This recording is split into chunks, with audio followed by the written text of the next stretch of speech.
A very good afternoon, everyone. Extremely delighted to announce the commencement of the second phase of the Judicial Services Examination lecture series. My name is Shambhavi Shivani. I'm a lecturer and Assistant Dean Career Services, and I welcome all of you to the fifth lecture of the Judicial Services Examination Lecture Series 2021 Phase 2. The subject for today's lecture is the Indian Penal Code 1860, which we know is the principal criminal code of India that lays down or defines crime and provides punishments for almost all kinds of criminal and actionable wrongs. And it's an absolute honor to welcome our esteemed guest speaker for today's session, Advocate Amit Anand Tiwari, who will be delivering the lecture on the topic of culpable homicide and murder. Mr. Tiwari is an LLB graduate from Campus Law Center, Delhi University, and he pursued his master's from Faculty of Law, University of Delhi. Mr. Tiwari is an advocate on record at the Honorable Supreme Court of India since the year 2008, and currently he holds the position of Additional Advocate General for the state of Tamil Nadu at the Honorable Supreme Court. He is enrolled with the Bar Council of Delhi since August 2001, and ever since that, he has been appearing before various high courts of India as well as the Supreme Court. He's appeared in many important cases of constitutional importance and public interest, like the Gujarat election matter, validity of reservation in the M. Nagraja case, Maratha reservation case, land acquisition of JNU, to name a few.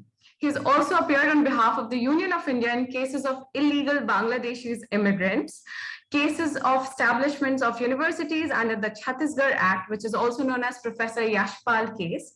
Sir also appeared for the CBI in Abu Salim's extradition case and Monica Bedi's appeal case, Colgate scam, Hawala scam, and the list goes on. Apart from his rich and extensive experience in the field of litigation, Mr. Tiwari was also elected to the office of Treasurer of Supreme Court Bar Association from the year 2015 to 2016, and has also served as Deputy Advocate General for State of Uttarakhand from May 2016 to February 2018. It is indeed an absolute privilege to have you with us today, sir. And thank you once again for taking out your invaluable time for our students. And now, without taking much time, I humbly invite Mr. Tiwari to deliver the lecture, after which I will be taking up questions from the chat box towards the end of the session. Over to you, sir.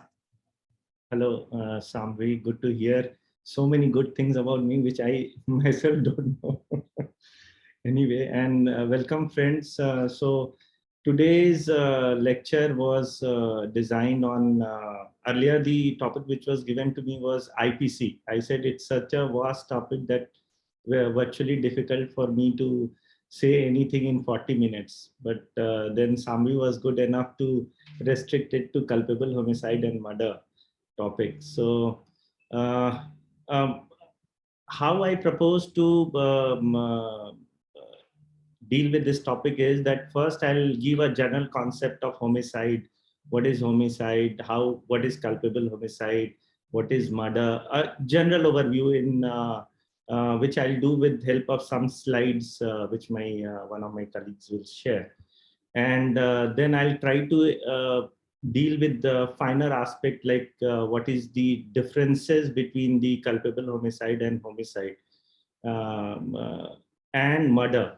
Because one of the most difficult tasks, both as a student and as a practicing lawyer, and definitely for the judges as well, that where we are unable to find the distinction in a particular case, whether it will fall in the culpable homicide amounting to murder or it is a culpable homicide not amounting to murder. And that question, I think, has vexed us for last 160 years since the code was enacted.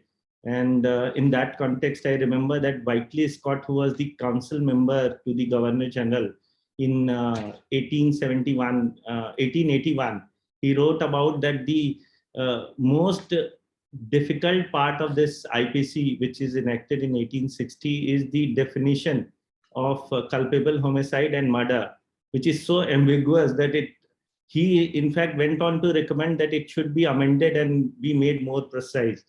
But thanks to judicial pronouncement over 160 years, if we look at both the provisions closely, then we are able to, we will be able to understand the differences, and we will be able to actually find out that when a case will be a culpable homicide amounting to murder and when a culpable homicide is not amounting to murder.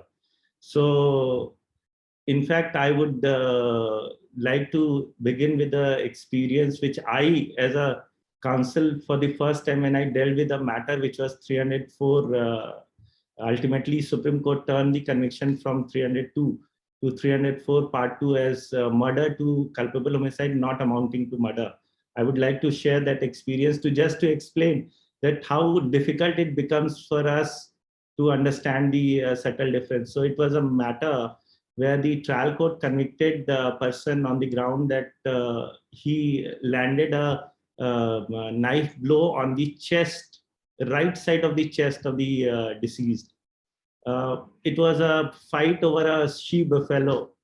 So my overall involvement in the matter and the Sessions Court conviction in murder and punishment for life imprisonment was confirmed by the appeal court, which is High Court. And you may be aware that appeal in murder cases is heard by two judges of the High Court.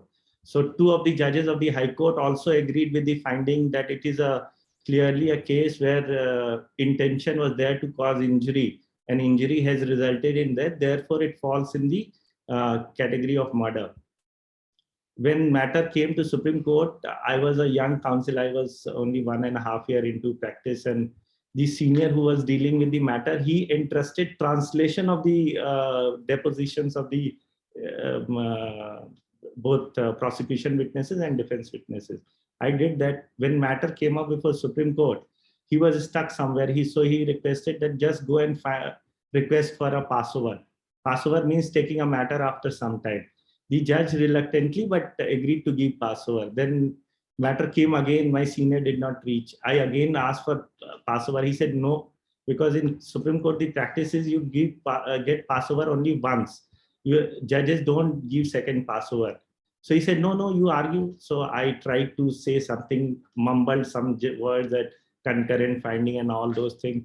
Just said, what is there?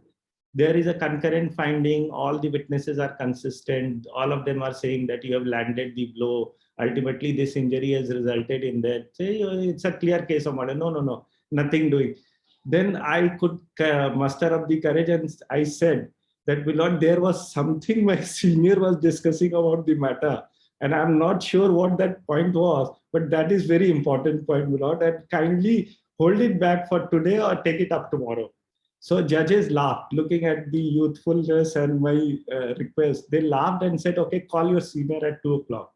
The matter, then he came at 2, he argued, the notices were issued, and ultimately, look, he was convicted for 302, sentenced to life imprisonment. When matter was heard in detail, judges upturned the finding and turned it to in a matter culpable homicide not amounting to murder. Not only that, they booked him only under the second part of 304. Resultantly, he was let off only with the 5 years of imprisonment. So just see the difference, that how a slight interpretation difference, which 2 of the judges in the High Court and 1 judge in Session Court does, and Supreme Court looks at it from a different perspective, the life of that person changes completely. So we should, when we are looking at this topic, we should keep this in also in our mind. I was saying that how I'll structure my lecture. So I'll first share certain slides to give an overall view what is homicide, when a homicide is culpable homicide, when a culpable homicide is murder. And then I'll go on the definition. I'll try to explain differences between the definition in 299 and 300. Then I'll deal with exceptions provided under section 300. And then I'll deal with the various cases if I get some time. Otherwise, I'll share a list of certain judgments, including the one where I saved the person from life imprisonment to 5 years imprisonment. Just give me. So let's share. I'll request my colleague to share that screen so that I can begin. So the culpable homicide and murder is the topic where we are discussing. Firstly, we should understand what is homicide. It's a very basic thing, but sometimes it becomes assumed significance. So homicide is defined as a killing of one person by another. And because once I heard, I saw in some live law or somewhere I saw that killing of cow was also, someone said that this should be charged under section 300. Someone has killed a cow, therefore he should be charged for section 300. So we have to firstly understand that the provision of 299 and 300 deals with homicide, which in turns deal with killing of a person by another person. So not that kind of argument someone is taking that killing cow should also be a homicide. That's, so let's understand that's the basic difference, killing any other living being and the human. So the next is culpable homicide, because then homicide is the broadest genus. And I can give you certain example when a homicide will not amount to culpable homicide or murder. Is like, suppose a Indian soldier killing a Pakistani soldier in a war. Will you say it is he has killed? You rather honor that person. You give him Paramveer Chakra if someone has killed not many Pakistani soldiers or done things valiantly. Or someone is executed in, given a death sentence and the executioner execute that person. Will the executioner committing homicide? Yes, he is committing a homicide, but that homicide will not fall either in culpable homicide or in murder. So then we have to understand that which homicide is therefore falling under 299 and 300. For that, what is a culpable homicide? Culpable homicide, a homicide which is accompanying with a state of mind which is blameworthy. So culpable is defined as blameworthiness. So it has to be a blameworthy state of mind when you are doing an act. If you do a homicide with blameworthy mindset, then it becomes a culpable homicide. And then it will be covered under section 299. And murder simpliciter, if we look at the murder under section 300, then it says that all culpable homicide which fall under the definition of section 300 are murder. Secondly, all culpable homicide which falls under the definition under section 300 and do not fall under any of the exceptions, because there could be a homicide which fall under the culpable homicide definition and consequently fall under the definition under section 300, but it may fall in one of the exceptions. Like I give you an example. Suppose I have a right to private defense. So I exceed that right of private defense and kill someone, shoot someone. So while I have committed a homicide, that homicide falls within the definition of section 300 because I intentionally killed someone and the injury caused by me is very intentional and clear and cogent injury. My intention is also clear. But if I'm able to show that I have done it in the private defense, however, I have exceeded my right to private defense. Suppose someone is slapping me, that slap, and I perceive that that slap caused me death, then I kill that person. So I have exceeded, because in a normal course, no one can believe that a slap will kill someone. But then I have, in my own defense of my body, I have exceeded that defense and I have killed someone. So there is an exceeding. So it is a homicide. It is a culpable homicide. It is a murder sans exception. So the moment it falls under one of the exception, it again go back to culpable homicide, not amounting to murder. So only to that, I'll deal with those when I'll deal in detail. I'm just giving an overview. So we'll go to the next slide. And therefore, if you look at the overall structure, it will be culpable homicide is a subset of homicide.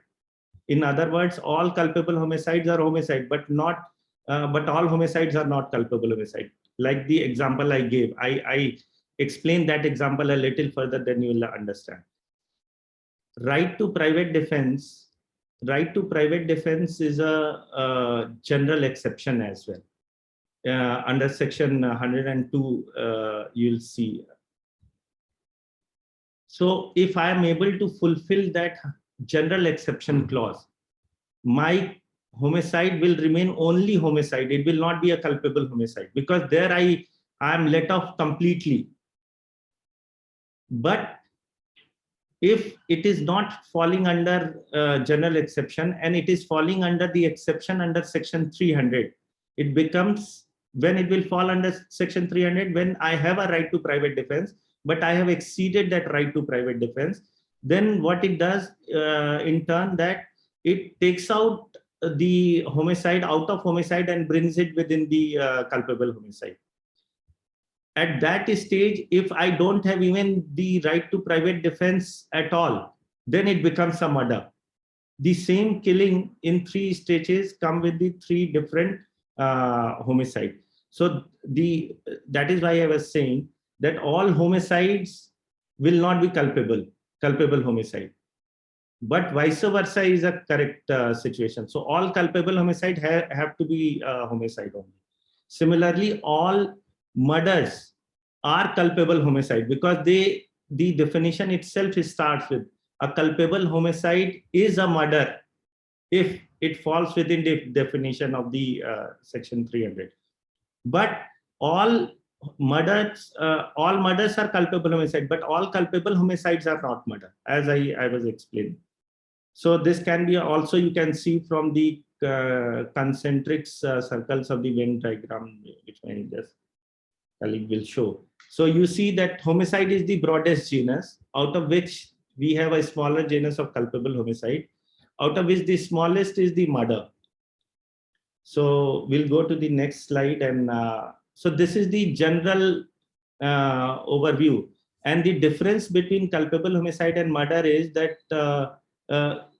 the culpable homicides are of 2 types. One, which are falling within the category of murder, and culpable homicide, which are not falling within the category of murder. So the culpable homicide is defined under section 299 and murder is defined under. The next slide I am showing is basically first time that exercise was carried out by Justice Sarkaria in 1976 in Punaiya case.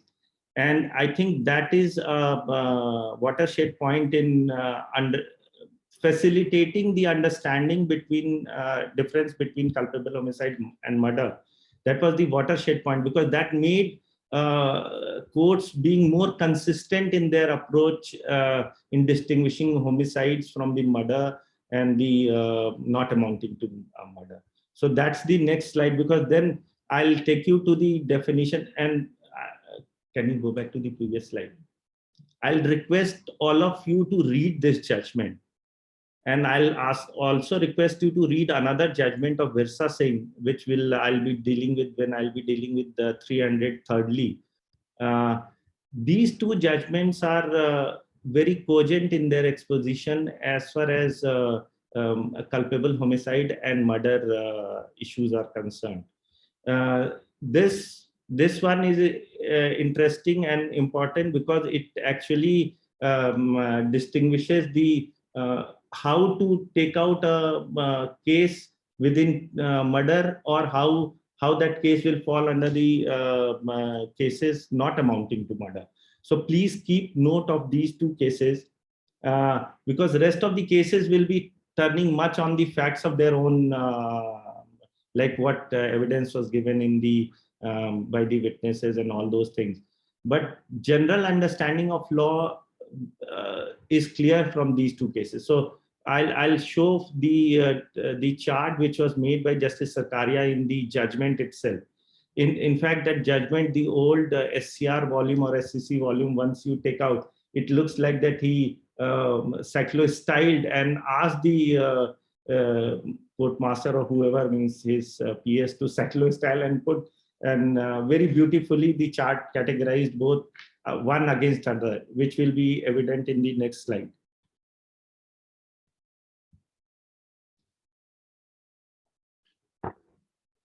So if you now, this is the main definitions of both section 299 and section 300.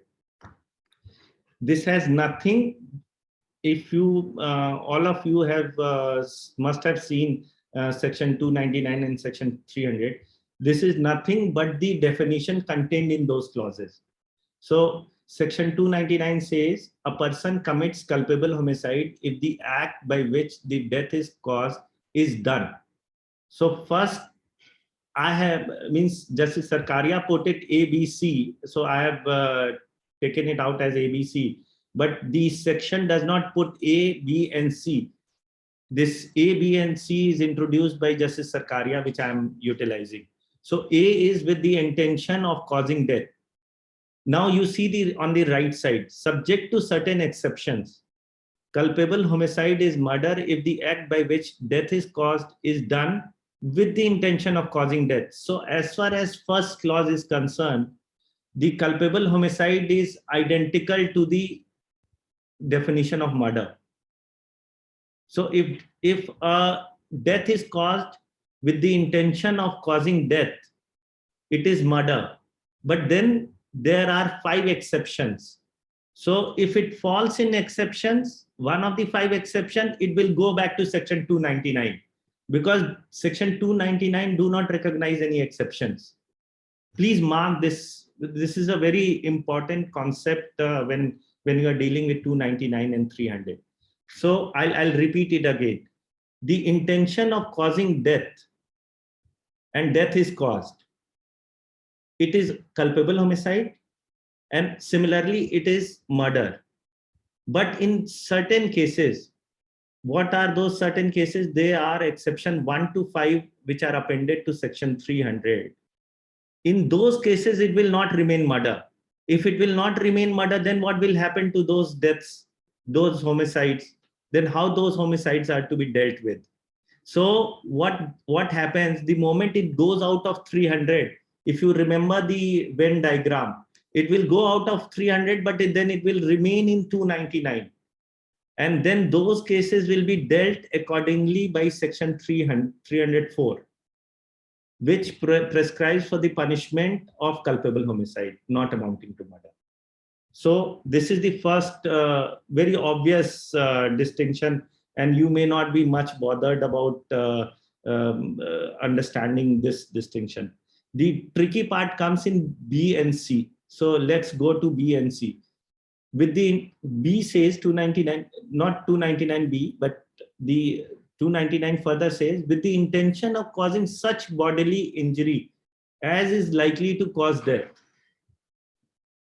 So you see here, an injury is caused. The intention of the aggressor or the accused is to cause an injury. When that injury is likely to cause death, it is a culpable homicide. For example, I'll give you an example. Suppose I shoot a person on his feet. I have caused an injury with a with a firearm, and my intention is to cause that injury. But my injury is not likely to cause death, because shooting someone in feet will not result in death. That's the common knowledge, and anyone can infer that. So in that case, it will not be even if he dies for septicemia after 1 month, it will not be a homicide. But look at another situation. I shoot that person in the stomach. His stomach is a vital part, and when I'm shooting in his stomach, my intention to shoot him, that it causes him some serious injury. So in that cases, if he dies out of that injury, then the intention was causing such injury and it has resulted in death. There it will fall in culpable homicide. Now, if we go to right side, now you see what is the distinction between the left side and the right side is the further explanation added to those injury with the intention of causing such bodily injury. You see that portion is there in the left side as well, with the intention of causing such bodily injury. till that extent, both these sections are common. But this further part is the difference. As the offender knows to be likely to cause death of a person to whom harm is caused. So then when I'm causing a injury, I have an intention to cause that injury, and I know that such bodily injury, I know there has to be a personal knowledge. I know that such bodily injury will cause death to the person to whom the harm has been caused. Then this will be a murder. This example is very lucidly given in that Punayya's case. Suppose someone is suffering from enlarged spleen. So someone hits give a boxing in his stomach. So he dies because his spleen punctures and he dies. Now in left side, it will be a culpable homicide when he is not aware, because simply giving a blow in the stomach with hand may not likely to cause death. So in that case, he is not aware. It will be only a culpable homicide because injury has caused the death. But in the right side, when I know that he has an enlarged spleen, it will be a murder. If I have that special knowledge that he has an enlarged spleen and I put harm to that enlarged spleen itself, causing death, then it will be a murder. So here the difference between homicide, culpable homicide and murder would be that there has to be a special knowledge with the offender that that injury will result in death. So two comes with certain amount of certainty. In all, the left side, when it is only in the realm of probability, it is culpable homicide. But in right side, when it is in the realm of certainty, I know that it is going to cause death, then it is murder. So then again, if you see the third part of section 300, again, the first opening line is with the intention of causing bodily injury. Again, the same starting words, phrase. To any person, and the bodily injury intended to be inflicted is sufficient in the ordinary course of nature to cause death. So again here, my act should result in a certainty of death.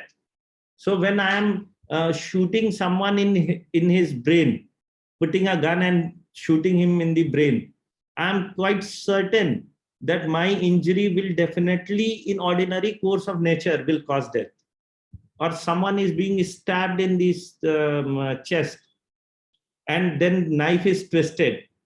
I know that my twisting of knife will definitely rupture the, if it is done on the left side, will rupture the heart.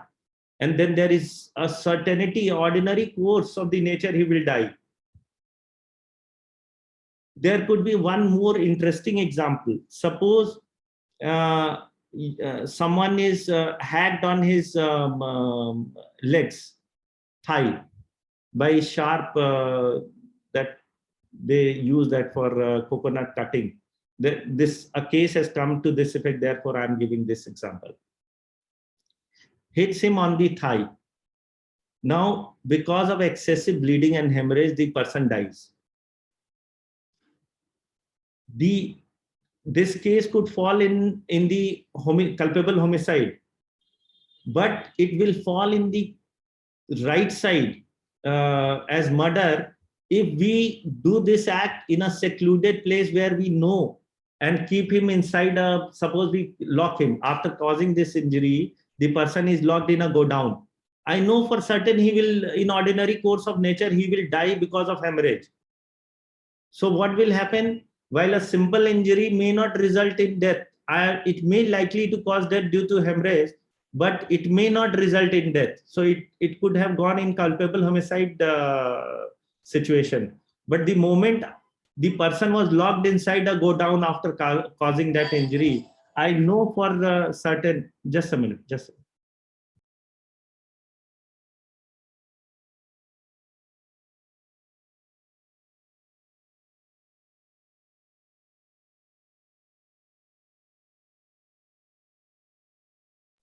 I'm sorry for the interruption.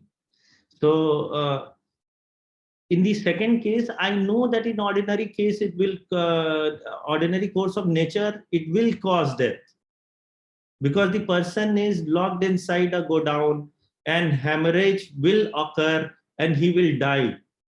There is no other inference that could be drawn. So in the second case, he will be, the accused will be guilty of section 300, and he will not be only guilty of culpable homicide not amounting to murder. So I'll deal with it a little more when I'll go to Virsa Singh and explain the things. But this is the overall structure. And then the third part. So there are three parts of the culpable homicide. One, culpable homicide where I have intention to cause death. Second part is where I have intention to cause an injury which is likely to cause death. And the third part is the intention where I have where there is a knowledge that my act may result in death. I have no intention to cause death. I have no intention to cause injury, but I know that my act is likely to cause death. In those situations also, the section, it will be a culpable homicide. This assumes a little significance because sometime when you recklessly doing something or when you are doing some act with knowledge and you know the for certain, like someone is driving like someone is driving at high speed on a highway, speed limit is 80 and an accident is caused, it will be a case of rash and negligent driving because without having regard to the speed limit, you are driving the vehicle. But when you are driving in a market full of people and you are driving at 100, speed of 100, then you know that you have no intention to cause any death. You are doing it for thrill. You have no intention to cause any injury. You are doing it for your thrill. You want to drive at a high speed. But then you are sure, you have knowledge that this is a crowded market where driving at a high speed is likely to cause death. In such situation, it will no more remain a matter of rash and negligent act. It amounts to culpable homicide. That is why sometime you must have seen where demand is made that some road accident should be treated as culpable homicide and not simply road accident. So I'm just highlighting when a knowledge itself is so vital that the resultant act may, if it has caused death, it will result to culpable homicide. Now, when this culpable homicide knowledge will become murder is covered under the fourth part of the section 300, which is the knowledge that the act is so imminently dangerous that it must in all probability cause death. So if you see the difference of the language, in C, it is likely to cause death, whereas in 4, you see that it says imminently dangerous, that it in all probability causes death. So when you are, it's about the degree of certainty. So it will become murder if you are certain that act is the only consequence of act will be death. So a culpable homicide will not be murder when there is only likelihood. But culpable homicide will be murder when you know that you have a knowledge that your act is so imminently dangerous that it will do nothing but will cause death.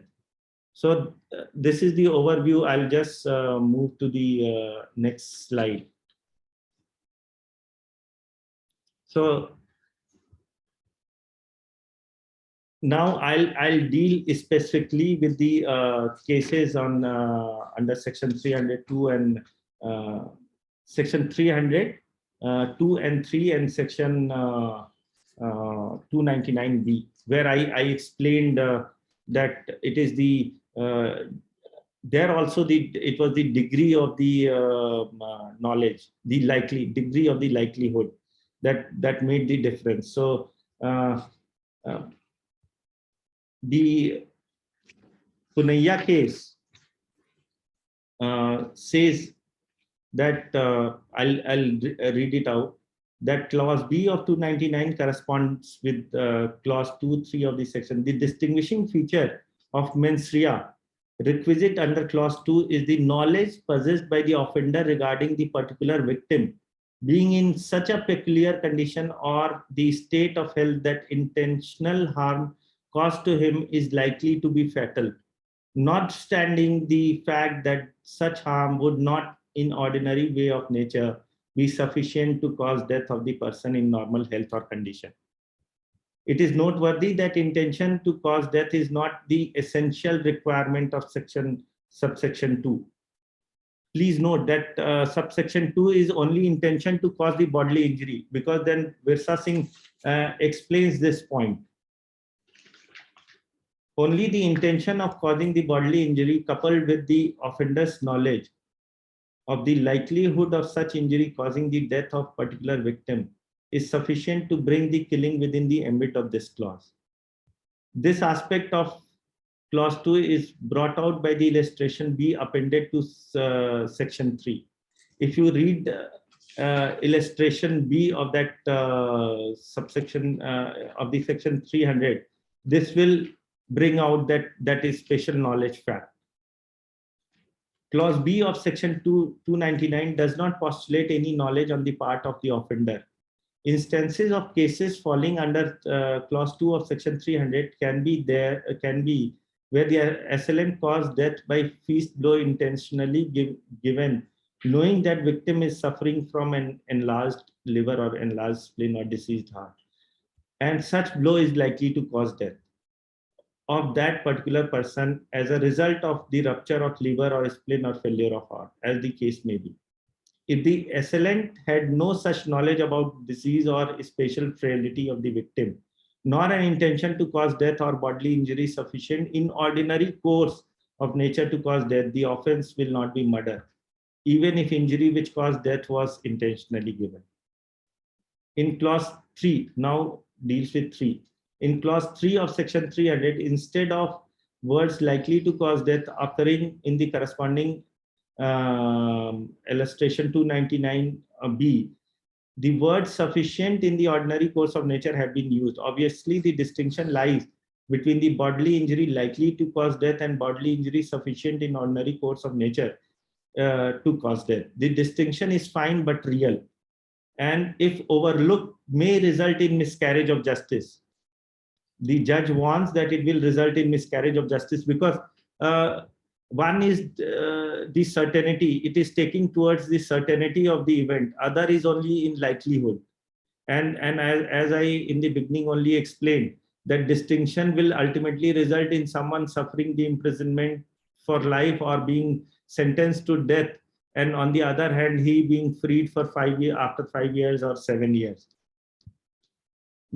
The difference between clause B of 299 and clause 3 of 300 is one of degree of probability of death resulting from intended bodily injury. To put it more broadly, if the degree of probability of death, which determines whether a culpable homicide is of gravest, medium, or lowest degree, the word likely in clause B conveys the sense of probable as distinguished from mere possibility.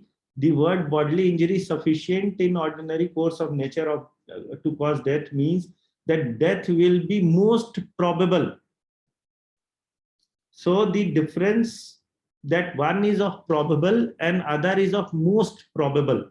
The moment that distinction is made, you will understand that whether the case will fall under 299 or it will go in 300.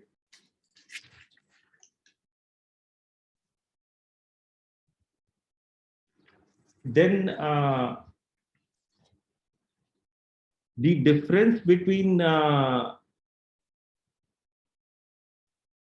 thirdly and B was in Virsa Singh, the judge said like this. I'll let me read that also, because then it will be easier for us to understand how to approach this subject.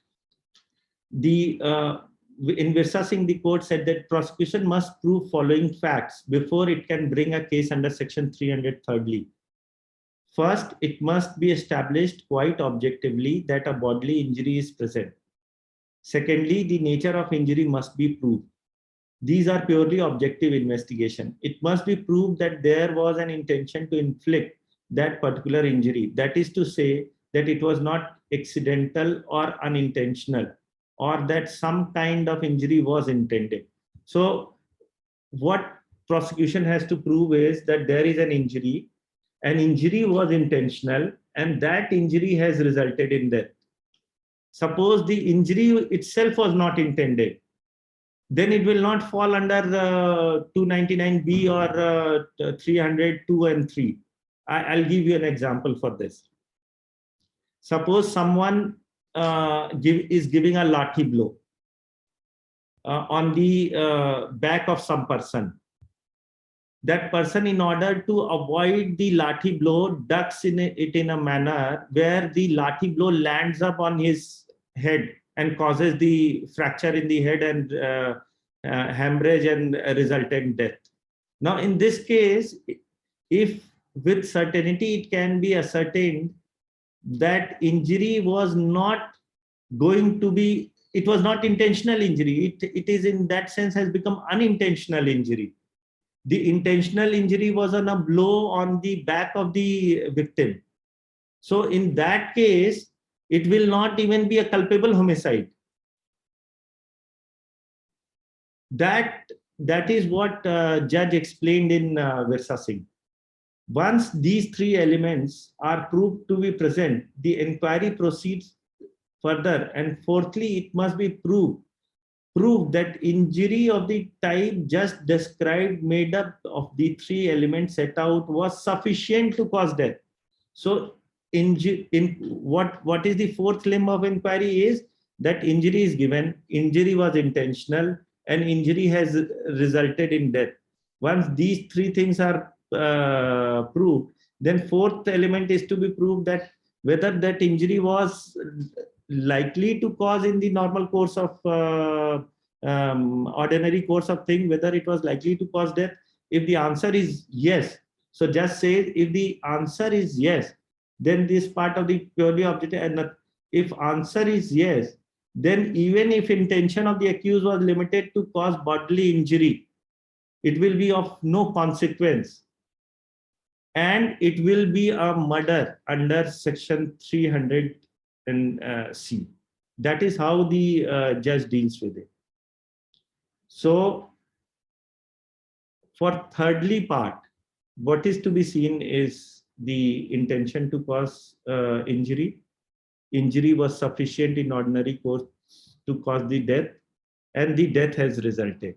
So this is also a very important judgment. You can note the citation. Citation is 1958 SCR page 1495.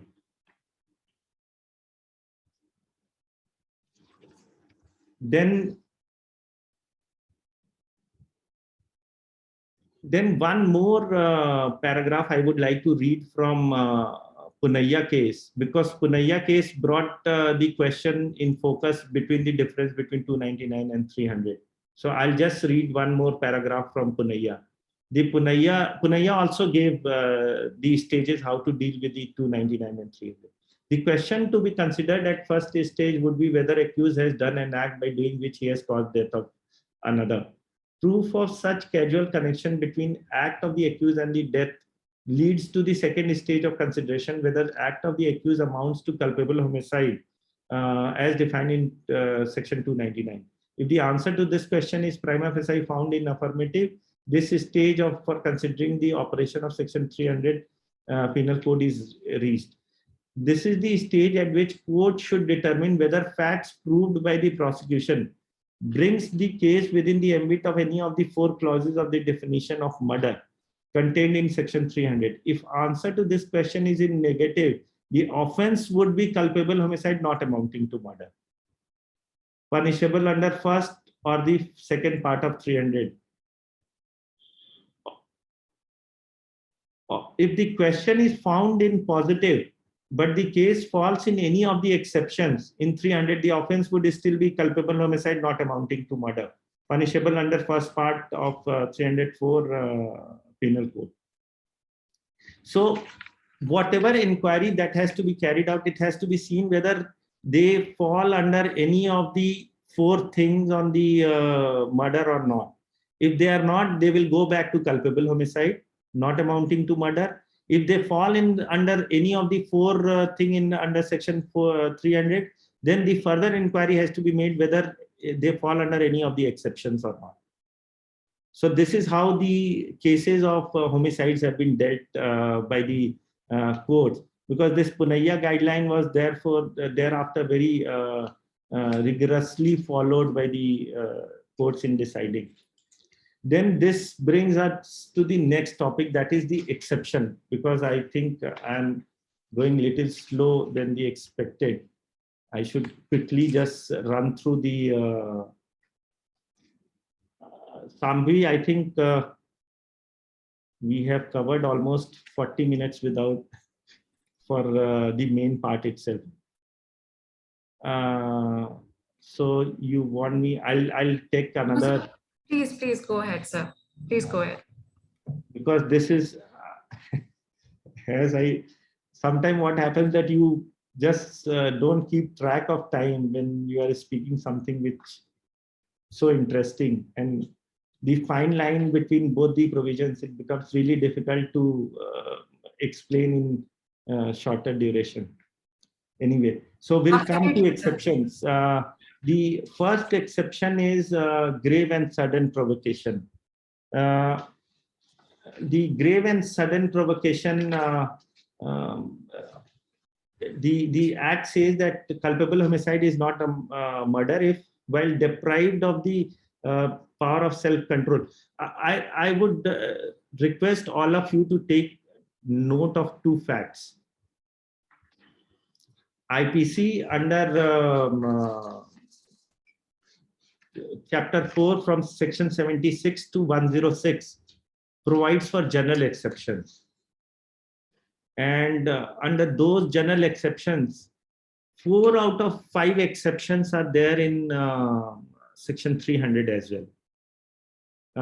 Exception 2 to 5 of the exceptions to section 300 you can find in general exceptions.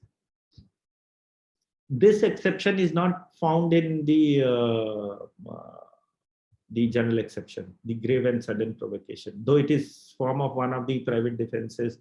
There they discuss how provocation could and to be dealt with, but not as a separate exception.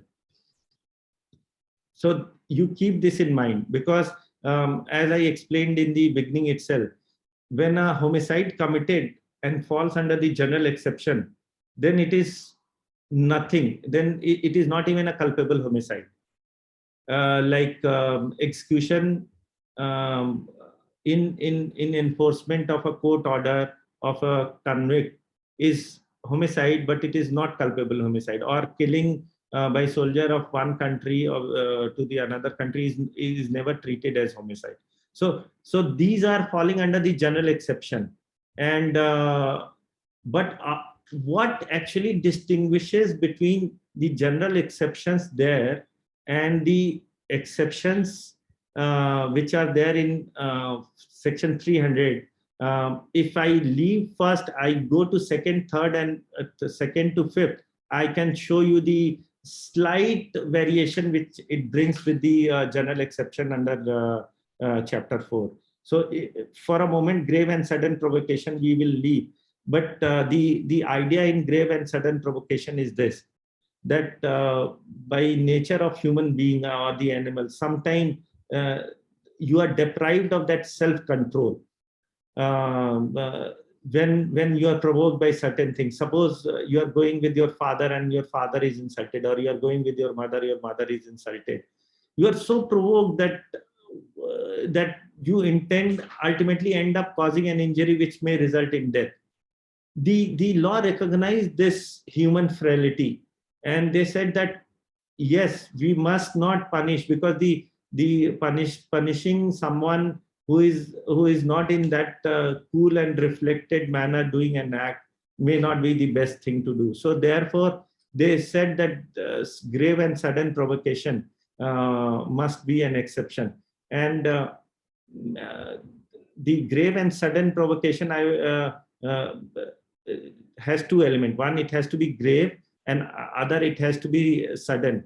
Though I have cited the third judgment in my slide, if you see that Kiranjit Ahluwalia. Kiranjit Ahluwalia was not a case of sudden provocation. Kiranjit Ahluwalia was being tortured by her husband for over a period of time. She was being beaten every day and was badly treated. And ultimately, one day, it is like blasting of something, a pressure cooker. When pressure is cooking and when it goes beyond the what can be contained and it blasts. So it was something like that. And she killed her husband. The prosecution said there is nothing suddenness in this provocation, because the injury which is inflicted to her was over a period of time, and it cannot be given that suddenness element. This led to a lot of debate, and ultimately the UK carried out that amendment, and they instead of sudden, they went on a provocation law. I have not cited here. I'll rather supply to your teacher. You can see that also, that amendment came. So far in India, the sudden word still remains on the statute book, and it will continue to remain till the time but in some cases I have come across from Madras High Court where the judge has applied this lingering provocation to give the benefit of this exception one. Graveness is definitely a matter of degree, which we can discuss in detail in some other lecture. I'll do that. So I'll go to the second exception, because I wanted to show the distinction between the general exception and the exceptions provided under section 300. So if you look at the second exception, it says that culpable homicide is not murder if the offender, in exercise in good faith of right of private defense of the person or property, exceeds the power given to him. So the difference between the general exception and exception here is the exceeding the authority. In general exception, if you have not exceeded the authority, you are acting in a right of private defense of person or property. And if you have not exceeded the authority, it will be an exception of a general nature. And the death will not be either culpable homicide or murder. But if you exceed the authority, then the death will be culpable homicide. Like, I'll give you an example. Someone in the night commits lurking trespass and tries to rob a person mid of the night. The person is sleeping, he wakes up, he takes out the gun and shoots without warning. This lurking trespass at the mid of the night and the attempt to rob is something which will be definitely covered under the general exception, because no one is allowed to enter your house in the mid of the night carrying arms and trying to loot some person. So this is a general exception. But suppose another instance, someone enters your property and he says that he needs some help, but you are not able to hear what he's saying. And you say, please get out of my property, don't enter. The other person, instead of going out, again pleads that, please give me help, I need this. And you warn again that go out. That person doesn't go out, and you shoot him.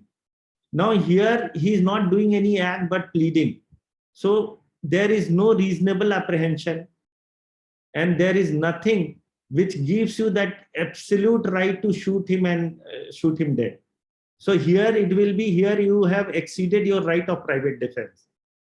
So in that case, what will happen? It will be a case covered by culpable homicide not amounting to murder, because this falls in the exception 2. Similarly, if we go to exception 3, now here also you see in exception 3 says culpable homicide is not murder if the offender, being a public servant or aiding a public servant acting for the advancement of the public justice, exceeds the power. Again, this is exceeding the power. If you go back to the general exception, you will find this section does not talk about exceeding the power. But in this case, the public servant exceeds the power. In that situation, it will not be covered by general exception, but an exception to section 300 and will be covered by culpable homicide not amounting to murder. So these are nuances and finer distinction which you can mark when you read for yourself. And this is perhaps a homework you have to carry home. So the next is culpable homicide is not murder if it is committed without premeditation in a sudden fight, in the heat of passion, upon a sudden quarrel, without an offender having taken any advantage or acted in a cruel or unusual manner. So this again, you see the suddenness has to be there. It is not a premeditation. The fight has taken place and in which you retaliate and you are causing that injury. Which in right to private defense, you will find one such thing, but you will find this part missing, that you have not, here you have caused death and therefore this is covered under the exceptions to murder and therefore it will be a culpable homicide not amounting to murder. Then we go to exception 5. Culpable homicide is not murder when person whose death is caused being above age of 18 years suffered death or take risk of death with his own consent. This is a very interesting exception. So someone comes and says, please kill me. And you accept that request and kill him. This is an exception which covers that scenario. So it says that what you have done, you have committed a culpable homicide, but you have not committed a murder. But if you go back to general exception, there also one such exception is there. There the difference is that such death is caused in a different situation. Like someone is fencing and both the players, they know that there is an inherent danger in fighting with swords. But it's a game. Both of them are playing and they cause an injury. Now injury results in death. There it is caused in the game where there is absolutely no intention.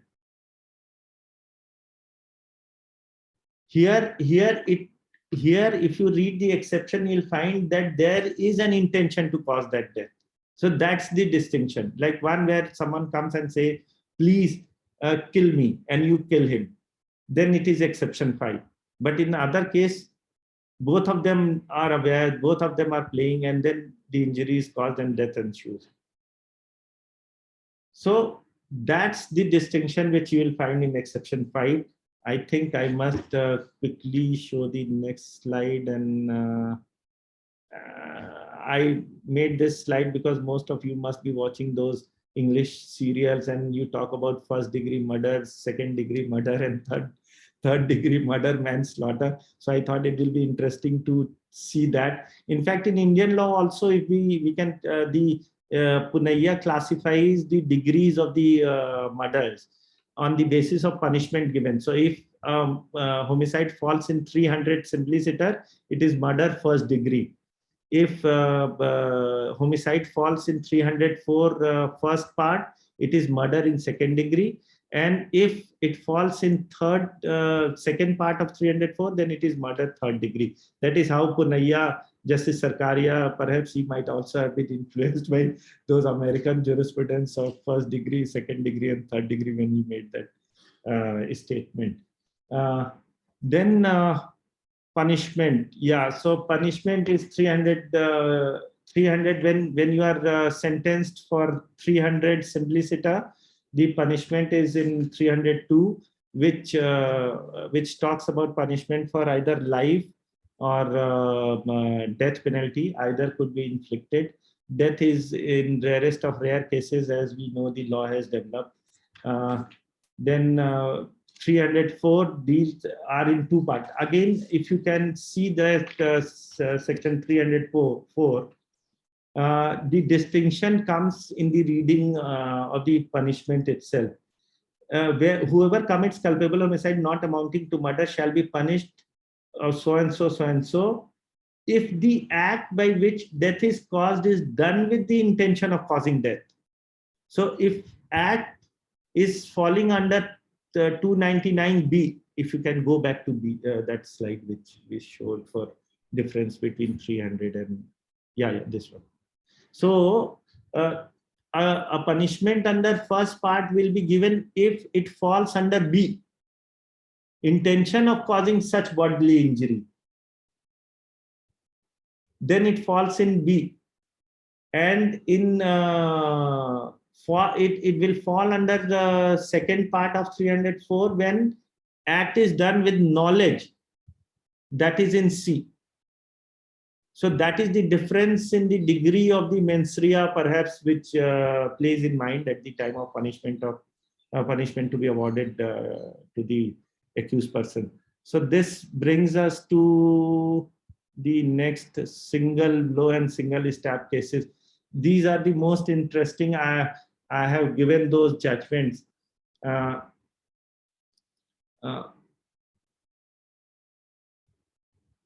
There is one KIS formula which a judge once told me. He said, KISS. I said, yes. He said, KISS, you remove yes. The second S, it will leave KIS. So knowledge, intention, and sufficiency. So single blow, single cases are those cases of sufficiency. Suppose you have stabbed a person repeatedly 100 times or 20 times or 10 times, and you have given only a single blow. Now there is a question of sufficiency. So where it will go? It will go as a murder, it will go as a culpable homicide. In culpable homicide, it will go as a first part or second part. So all these things, it will come. So if you'll read all these judgments, perhaps some clarity it will bring in understanding the difference. With this, I'll conclude, and if I have any questions, I can take for 5-10 minutes. I try to explain. So yes, there is a question that is from Aditya. Asking, is it possible to prove intention of accused when he is in the state of voluntary intoxication at the time of act? See, there are the exception. If you go to the general exception, because this voluntary intoxication comes from the general exception. The voluntary intoxication will not be covered by the exception at all. So once you are intoxicated yourself and you commit an offense, there is no question of you to get away with the crime. That's the law. So proving it, because the question, as I understand, it seems to suggest as if that in the state of intoxication, he has no control over his mind, and therefore he can take, intention cannot be attributed, if I rephrase your question. So law says that you cannot take advantage of your own wrong. Even if it cannot be attributed to you, is still liable, because you have intoxicated yourself. But proving intention is concerned, the intention can be inferred from number of things, like a previous motive, or intention can be inferred from the enmity between the parties, or it can also be inferred sometimes. Intention can also be inferred that the way act is performed. Suppose someone is so brutally killed, why do I need intention? I know that you are killing it, ravaging person and killing that person. What more intention I need to prove? So the act itself shows the intention of the accused person to inflict the harm, and in that sense it will fall again, you have to see that 300 is not merely intention of causing death. Remember this distinction. It is also intention of causing bodily injury. So even if you have no intention to cause death, but the intention to cause the bodily injury itself would be sufficient to punish you for the murder. So I hope I have made myself clear, but this is how it has to be looked at, this question. Right. So there are two more questions that I've received from on messages. It's also both of them are related to intention. So I'll just quickly please say both of them together. One is that, do you believe that it's often hard to prove the intention in these kind of cases and leads to a situation where the culprit will eventually end up being charged with murder? And the other one is, when we speak of section 302, how do we distinguish between common intention and common object?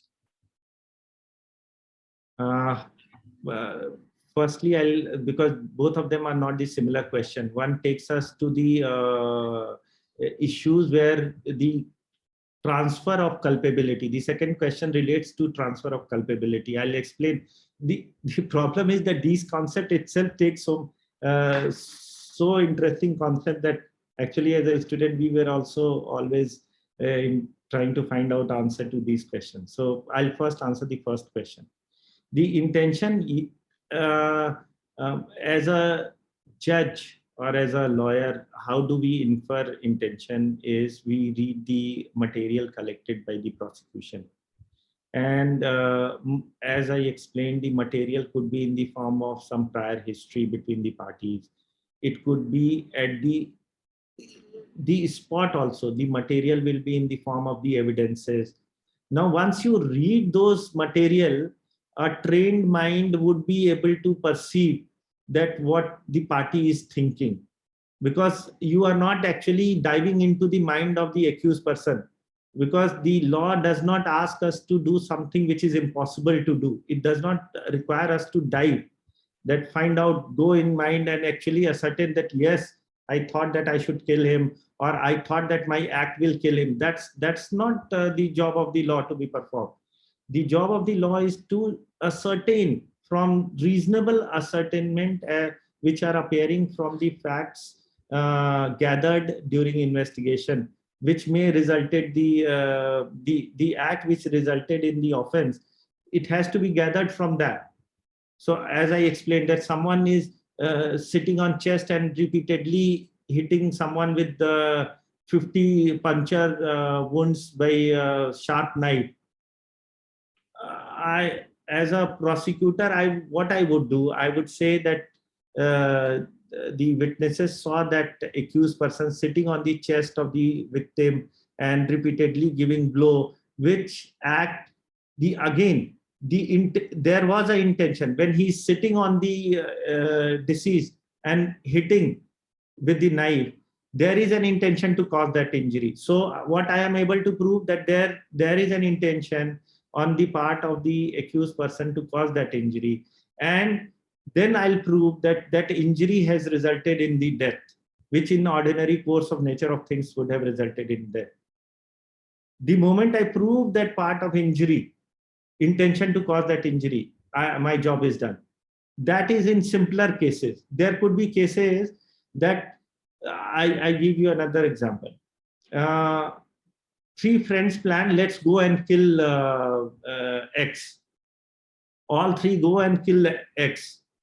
A and B holds 2 arms, and the C causes the stab wound. I'm giving this example because then I'll go to 34 and 149, which is asked the common intention and common object.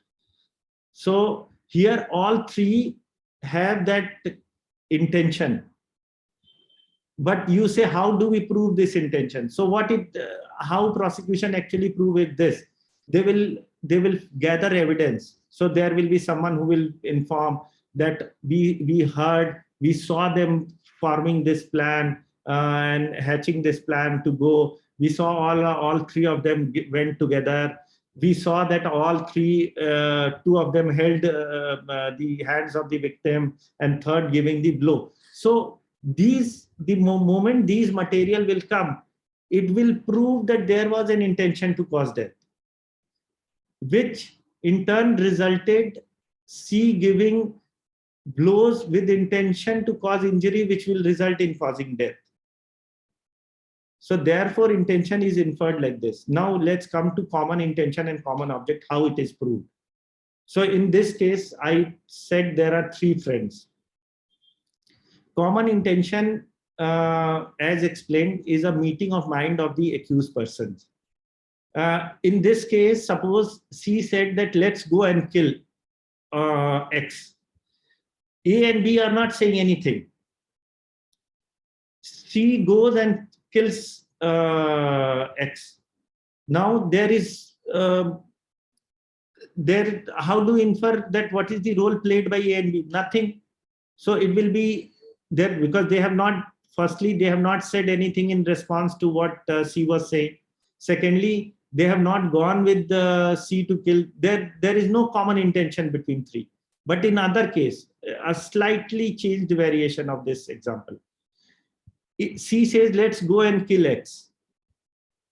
A and B says nothing. But then they sit on in the car of C and accompanies C to X place. Then A and B holds arm of victim X and C gives stab injury. Now I don't need to show anything because there is a clear, by their act, their common intention to kill X is evident.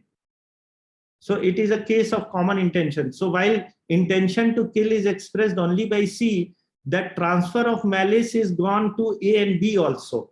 This is a transfer of malice theory because common intention is applied only to show that when act is done by A and more than and B and C is also implicated for the same offense. So this transfer of malice by participating, acting on that, it becomes a common intention and falls in the section 34. Now the other is common object. Now common object is very distinct from common intention. In common intention, as I showed, that the intention was expressed, all three went in pursuance of that intention and committed something. In common object, it relates to an assembly because where the common intention law applies only up till 4 persons. More than 4, it becomes a assembly, and in a larger assembly, it becomes really difficult to ascertain intention of each and every person. So what is done by law is to ascertain the overall object of that assembly. So what happens that 10 people say are standing at one place. The leader of that assembly says, let's go and kill X again. All 10 follows him. Okay. And in this, 6 out of those 10 not only goes there, but catch hold of X and other person and prevents everyone from entering in the house and preventing other from helping X.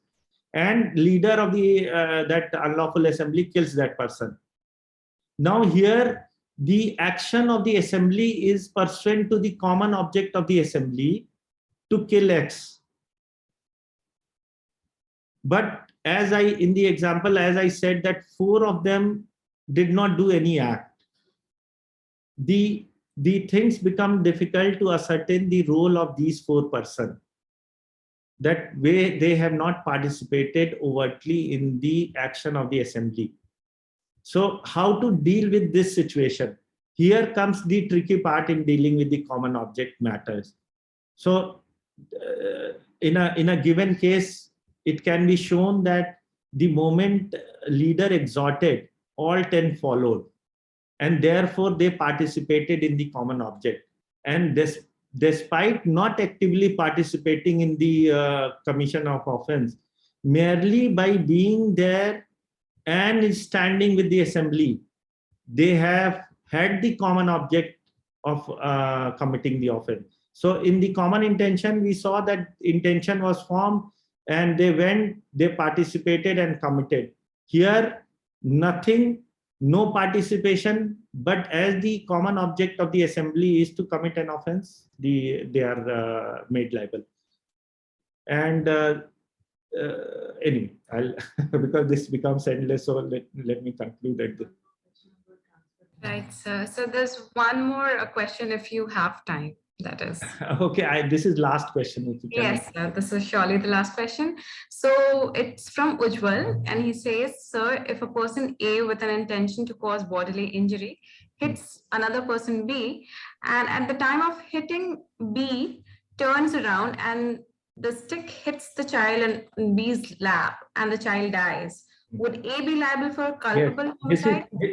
This is clearly covered by transfer of malice cases. Right. So I will request Ujjwal to read section 301 also, which is not only culpable homicide, but it could be murder also, depending the intention and the nature of injury caused and the intention to cause that injury. So depending whether it is falling under 299, not within 300 or 300. So just Ujjwal, just read section 301. That's the transfer of malice theory for culpable homicides. And it is a very accepted principle in law, because otherwise what will be the general, look at the defense, look at the consequence, why these theories are evolved. Suppose he's hitting A and end up B comes in between and B dies. Firstly, this is a ghastly act. You can't really think of taking anyone else's life, but forget about that moral discourse. What he can set up a defense in the that I wanted to kill A. I have not killed A. Therefore, I have not committed any offense. Can law assume such absurdity? No, neither on moral front nor on legal front. So therefore, the legislature with clear intention brought in these transfer of malice theories. That is why the common intention, common object, transfer of malice through 301. So these are the concepts which are in tune with the general public sensibility as well. Right, sir. So, sir, we are grateful for this insightful lecture and lessons from your own experience addressing our students' inquisitive questions and, of course, the well-explained slides. I'm confident that our students feel motivated and guided, and the lecture was truly served as an amazing refresher for anyone who has already studied the subject, and as a guide for ones who are yet to study the subject. And with this, we come to an end of today's lecture. And on behalf of JGLS, I'm grateful to Mr. Tiwari for kindly agreeing to deliver today's lecture. So we look forward to hosting you again soon. I would also like to thank Ms. Devyani for taking out her time for today's session. The next session is scheduled for tomorrow, that is 26 September 2021, Sunday from 12 p.m. to 1 p.m., wherein Honorable Mr. Justice Jahangir Jamshed Munir will be giving an overview of the Indian Evidence Act 1872. Flyers and link would be circulated shortly. See you tomorrow. Have a great weekend. Thank you. Thank you, Swami. Thank you for the being great host. Thank you, sir.